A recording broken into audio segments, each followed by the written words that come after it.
Well, I want to teach you one last thing when it comes to lists, and it's called list unpacking. And it's a really nice feature. I really like it with lists and packing. We can do something like this. Let me open my Jupyter notebook. Alright, let me just cancel all these things. So let's say I have a list that is, while very simple, like let me just put a list here, 1, 2, and 3. And I wanted to assign a variable to the list. Let me say that is a basket, right? So, but what if I wanted to assign a variable to each item? Well, I can actually do something like this, right? I can just put A, B, and C, right? And then I just wanted to use a print function for each variable.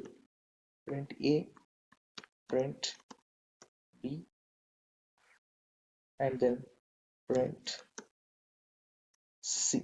What do you think I will get as an output? There you go.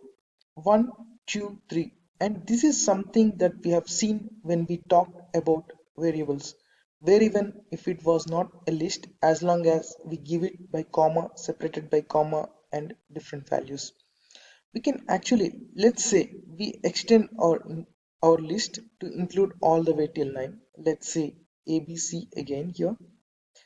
Let me just take this here, and I just wanted to include 4, 5, 6, 7, 8, and 9. What if we wanted to unpack 1, 2, and 3 but keep everything else still in the list?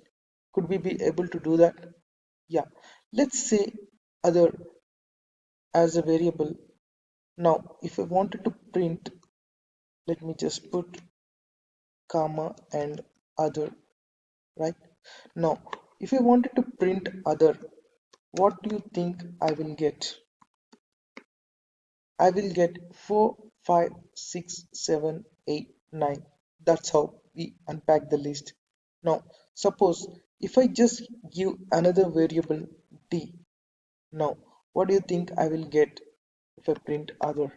I will get until 8, and if I wanted to print d, I will get as a 9. The very last item is 9. So that's very neat, right? Maybe the use case right now is not absolutely clear to you, but this is something that might help you. Another tool in your toolbox to unpack a list and change a list in different ways. We will explore this more later on these videos.